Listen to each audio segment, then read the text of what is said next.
கிறிஸ்துவுக்குள் பிரியமானவர்களே, ஆண்டவராகிய இயேசுவின் நாமத்தில் என் அன்பின் வாழ்த்துக்கள்.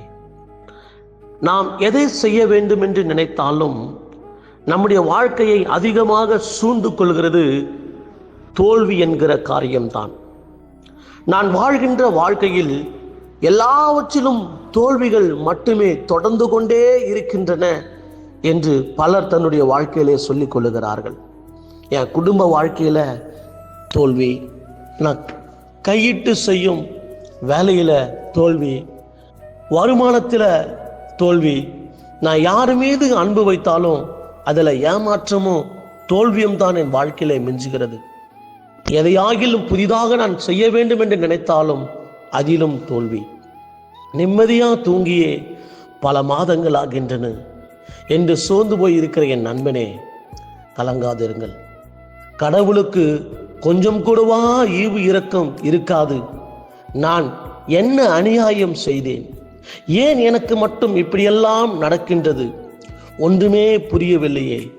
நான் என் வாழ்க்கையின் கடைசிக்கே சென்று விட்டது போல என் வாழ்க்கையிலே தோன்றுகிறது. நான் வாழ்க்கை வாழ்வதற்கே அர்த்தம் இல்லாதவனாக காணப்படுகின்றேன். என் கஷ்டத்தை நான் யாரிடத்திலே சொல்லி அழுவது என்று தெரியவில்லை. தேற்றிடவும் ஆற்றிடவும் கூட என் பக்கத்தில் யாரும் இல்லையே. எதுக்குடா நான் இந்த வாழ்க்கை வாழ வேண்டும் என்று என் வாழ்க்கையிலே கேள்விகள் எழ ஆரம்பிக்கிறது. ஒன்று, வாழ்ந்தா நல்ல சந்தோஷமா நிம்மதியா வாழணும். இப்படி நிம்மதியும் சந்தோஷமும் இல்லாத வாழ்க்கையை வாழ்வது என்ன பிரயோஜனம்? ஒன்றுமே புரியவில்லையே. எப்படி நான் மீண்டு வரப்போகிறேன் என்று தெரியவில்லையே. ஏன் தான் எனக்கு மட்டும் இப்படியெல்லாம் நடக்கின்றதோ தெரியவில்லையே. இந்த கடினமான சூழ்நிலையில் என்னை விசாரிக்க கூட யாரும் என் பக்கத்தில் இல்லையே. நான் தான் தப்பு பண்ணிட்டேன். இருக்கும்போது எதையும் எனக்கென்று வைத்து கொள்ளாமல் கேட்பவர்களுக்கெல்லாம் வாரி வாரி கொடுத்தேன். இப்ப என்னை அம்போன்னு விட்டு சென்று விட்டார்கள். என்னடா உலகம் இது? பணம் இருந்தாதான் 10 பேர் கூட நம்மை மதிக்கிறாங்க. எல்லாவற்றையும் இழந்து நான் இப்படி அனாதையாக நிற்கிறேனே. என் வாழ்க்கையும் கேள்விக்குறியாக இருக்கிறது. நான் என்ன செய்ய போகிறேன் தெரியவில்லையே. இப்படிப்பட்ட பல கேள்விகளோடு கூட, பல தேவ சமூகத்தில் புலம்பல்களோடு கூட உட்கார்ந்து கொண்டிருக்கிறேன் சகோதரனே. இதெல்லாம் நம்முடைய வாழ்க்கையில நடந்து கொண்டிருக்கிறது உண்மைதான். இந்த சூழ்நிலைக்கெல்லாம் நம்ம போய் கொண்டிருக்கிறது உண்மைதான். இது நம்முடைய வாழ்க்கையிலே நிரந்தரம் என்று சொன்னால் அது நிரந்தரம் அல்ல.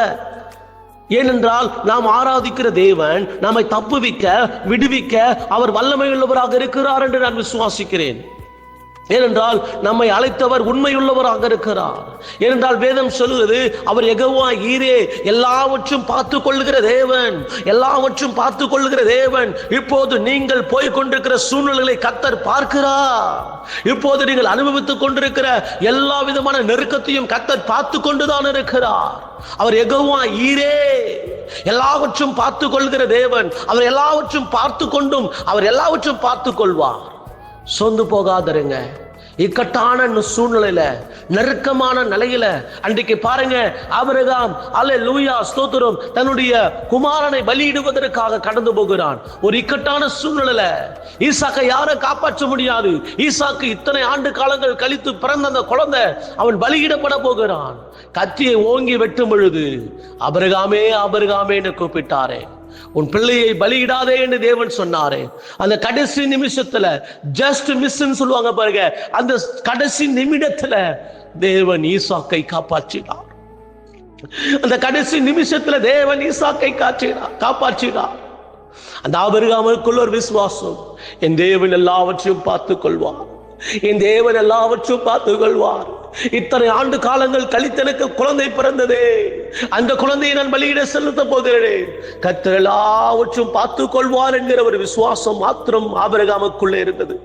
அதனால தாங்க ஆபிரகாமுக்கு பெயர் விசுவாசிகளின் தகப்பன் என்று சொல்லி. இந்த இக்கட்டான சூழ்நிலையில இந்த கண்ணீரின் பள்ளத்தாக்கான சூழ்நிலையில நம்ம விசுவாசத்தை மாத்திரம் விட்டு விடாதபடி, நமக்குள்ள இருக்கிற விசுவாசத்தை மாத்திரம் சோர்ந்து விடாதபடி, அந்த விசுவாசத்துல நம்ம பலன் அடைந்து கொண்டு என் தேவன் எல்லாவற்றையும் பார்த்து கொள்வார். என் நெருக்கம் அவருக்கு தெரியும், என் கஷ்டம் அவருக்கு தெரியும், என் கண்ணீர் அவருக்கு தெரியும், என் அவமானங்கள் அவருக்கு தெரியும். நான் என்ன விதமான சூழ்நிலையில என்ன விதமான பாதையிலே கடந்து போய் கொண்டிருக்கிறேன் தேவன் அறிந்திருக்கிறார் என்று சொல்லி அந்த கடைசி நிமிஷத்திலே கர்த்தர் ஈசாக்கை காப்பாற்றினது போல தேவ பிள்ளைகளே, உங்களையும் கடைசி நிமிடத்தில் தேவன் உங்களை காப்பாற்றுவார். ஒருபோதும் தேவன் உங்களை பிசாசின் கைகளிலே ஒப்பு கொடுக்க மாட்டார். ஒருபோதும் தேவன் சத்ருவின் கைகளிலே ஒப்பு கொடுக்க மாட்டார். ஒருபோதும் தேவன் ஸ்தோத்திரிக்கிறோம், உங்கள் சத்துருக்களின் கைகளிலே கர்த்தர் உங்களை விற்று போட மாட்டார். கடைசி நிமிஷம் ஒன்று இருக்கிறது, கடைசி நொடி ஒன்று இருக்கிறது. அந்த கடைசி நிமிஷத்திலே, கடைசி நொடி பொழுதிலே தேவன் உங்களை காப்பாற்ற வல்லமை உள்ளவராக இருக்கிறார். தேவன் உங்களை தப்புவிக்க வல்லமை உள்ளவராக இருக்கிறார். நம்முடைய தேவன் தோல்விகளை ஜெயமாக மாற்றினவர், தோல்விகளை ஜெயமாக மாற்றினவர். அவருடைய வாழ்க்கையிலே தோல்வி என்பதே இல்லை. அவர் எல்லாவற்றையும் ஜெயித்தவர். அல்லேலூயா.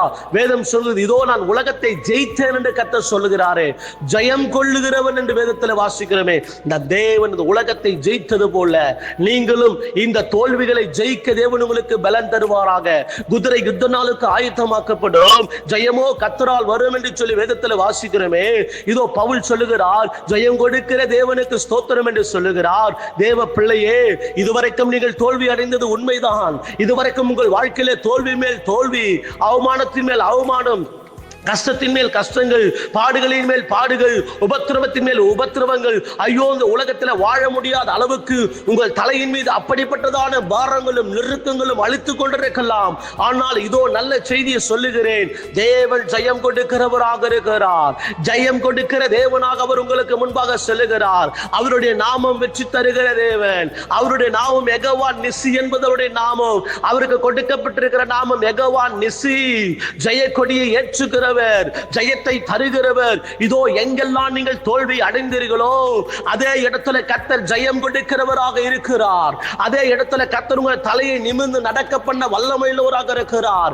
என் தேவ பிள்ளைகளே, உலக பிரகாரமான ஒரு மனிதன், ஸ்தோத்திரம், இந்த லைட்டை கண்டுபிடித்த ஒரு மனிதன், மின்சார விளக்கை கண்டுபிடித்த ஒரு மனிதன், அந்த மனிதனுக்குள்ள எத்தனை தோல்விகள். நான் எப்படியாகிலும் சாதிக்க வேண்டும், நான் எப்படியாகிலும் இந்த மின்சார விளக்கை எரியவிட வேண்டும் என்று சொல்லி அவர் எத்தனையோ முறை அந்த ஆய்வுகளுக்கு கடந்து போகும்போது, எத்தனையோ முறை அந்த டெஸ்டுகளுக்கு கடந்து போகும்போது சோர்ந்து போனார். ஆனாலும் அவருடைய முயற்சியை கைவிடவில்லை.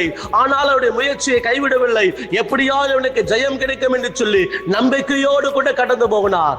எத்தனையோ முறை தோல்வி அடைந்த மனுஷனுடைய வாழ்க்கையில அந்த மின்சார விளக்கை கண்டுபிடித்து இன்றைக்கு உலக நாடுகள் முழுவதும், அன்றைக்கு பாருங்க, சாதாரணமான வெளிச்சம் இருக்கிறது. இன்றைக்கு எல்இடியில் இருந்து எவ்வளவோ அட்வான்ஸாக இன்னைக்கு மின்சார மின் விளக்குகள் எரிய தொடங்கி இருக்கிறது. தேவனுடைய பிள்ளைகளே, உங்கள் வாழ்க்கையிலே ஆரம்பத்திலே நீங்கள் தோல்வி அடைந்தது உண்மைதான். ஆரம்பத்திலே உங்கள் வாழ்க்கையிலே தோல்வி தோல்வி தோல்வி தோல்வி அடைந்தது உண்மைதான். உலக பிரகாரமான ஒரு மனுஷனே தன்னுடைய வாழ்க்கையிலே எடுத்த முயற்சியினால் ஒரு பெரிய வெற்றி அடையும் பொழுது, உங்கள் வாழ்க்கையிலும் என்னுடைய வாழ்க்கையிலும் தேவனுக்காக காத்திருக்கும் போது நாம் முயற்சியும் எடுக்கிறோம், தேவ சமூகத்தில் காத்திருக்கிறோம்.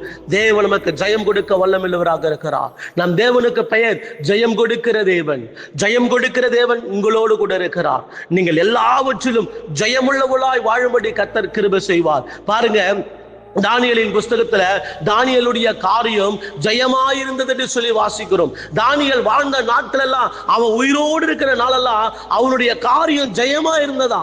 தேவ பிள்ளைகளே, உங்களுக்கும் அந்த ஜெயத்தை கொடுக்க கர்த்தர் வல்லமையுள்ளவராக இருக்கிறார். உங்க கூட, என் கூட இருக்கிற தேவன் யார் தெரியுமா? ஜெயம் கொடுக்கிற தேவன். அந்த தேவன் உங்களுக்கு ஜெயத்தை கொடுப்பார். இப்போது இருக்கிற தோல்வியான சூழ்நிலை உங்களை வெளியே கொண்டு வருவார். என்னோடு கூட சேர்ந்து செபியுங்க. அல்லேலூயா. இப்போது இருக்கிற எல்லா சூழ்நிலைகளை கர்த்தர் மாற்றுவார். தோல்விகளை ஜெயமாக மாற்றுகிற கர்த்தர் நம்மோடு கூட இருக்கிறார். எல்லா தோல்விகளும் இயேசுவின் நாமத்துல பாதாளத்துல தள்ளுவோமா? எல்லா தோல்வியான காரியத்தை இயேசுவின் நாமத்துல கடிந்து கொள்வோமா? விசுவாசிப்போமா? கர்த்தர் நமக்கு ஒரு நிமிஷத்தை வைத்திருக்கிறார். ஒரு நிமிஷத்திலே, ஒரு இமைப்பொழுதிலே நம்ம எல்லாரும் மறுரூபமாக்க வல்லமையுள்ள தேவன். இதோ அந்த ஒரு நிமிஷத்திலே, ஒரு இமைப்பொழுதிலே நம்மை தேவன் காப்பாற்ற, நமக்கு தேவன் ஜெயத்தை கொடுக்க வல்லமையுள்ளவராக இருக்கிறார். ஒரு நிமிஷத்திலே, ஒரு இமைப்பொழுதிலே உனக்கு ஜெயம் வரும். ஒரு நிமிஷத்திலே, ஒரு இமைப்பொழுதிலே ஜெயத்தை கர்த்தர் கொடுக்க வல்லமையுள்ளவராக இருக்கிறார். நம் ஆண்டவர் ஜெயமுள்ளவர். என் சகோதரர், நீங்கள் தோல்வியடைய தேவன் ஒரு நாளும் விட மாட்டார். உங்களை சத்துருக்களுக்கு முன்பாக நீங்கள் தோல்வி அடைவதில்லை. உங்களை எதிர்த்த மனுஷனுக்கு முன்பாக நீங்கள் தோல்வி அடைவதில்லை. நீங்கள் கையிட்டு செய்து கொண்டிருக்கிற பிசினஸ்ல நீங்கள் தோல்வி அடைவதில்லை. அல்லேலூயா.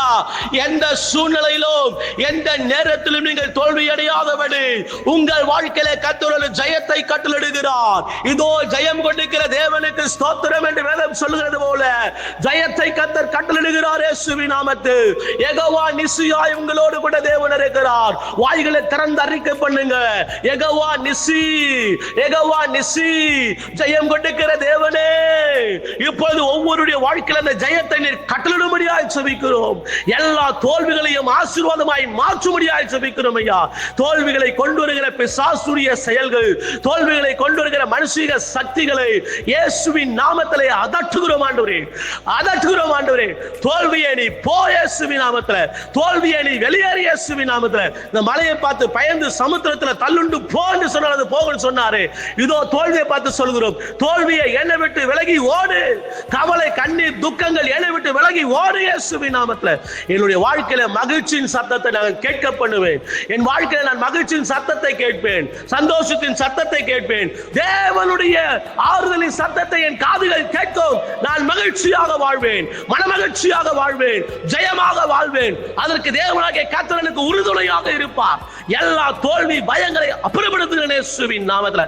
தோல்வியை கொண்டு வருகிற பிசாசை, தோல்வியை கொண்டு வருகிற பார்வோனின் ஆவியே, தோல்வியை கொண்டு வருகிற தாகோனின் ஆவியே, தோல்வியை கொண்டு வருகிற அஸ்தரோத்தின் ஆவியே, தோல்வியை கொண்டு வருகிற எல்லா சத்ருவின் யெசபேலின் ஆவியே, போயேசுவின் நாமத்தில் எல்லைகளை விட்டு, போயேசுவின் நாமத்தில் எல்லைகளை விட்டு கர்த்தர் ஜெயம் கொடுக்கிறார், ஜெயம் கொடுக்கிறார், ஜெயம் கொடுக்கிறார்.